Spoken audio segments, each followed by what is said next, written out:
लेण्याद्री पर्वतरांगांमधील गिरिजात्मक गणपती हा अष्टविनायकांमधला 6वा गणपती मानला जातो। असं म्हणतात की त्या पर्वतावरती विराजमान हा गणपती गिरिजा मातेचा म्हणजेच पार्वतीचा पुत्र असल्यामुळे गिरिजा आत्मज म्हणजेच गिरिजेचा आत्मज म्हणून गिरिजात्मक गणपती म्हणून ओळखला जातो। आज ज्या मंदिरामध्ये ज्या जागी आपल्याला मूर्ती दिसते तिथे कधी काळी माता पार्वतीने तपस्या केली होती आणि म्हणूनच त्या जागी आज आपल्याला गणेश स्थानापन्न दिसतो। असं म्हटलं जातं की परब्रह्म गणेशाच्या स्वरूपाच्या प्राप्तीसाठी पार्वती देवींनी तिथे तपस्या केली होती, म्हणूनच आजही त्या ठिकाणी आपल्याला गिरिजात्मकाचं मंदिर दिसून येतं।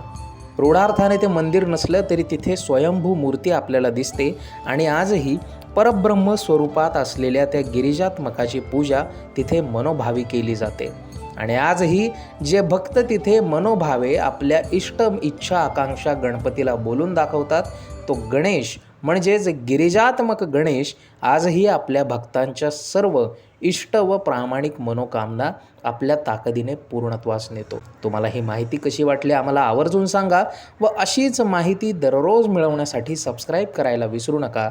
आपल्या चॅनलला पाहत रहा। धन्यवाद। जय गणेश।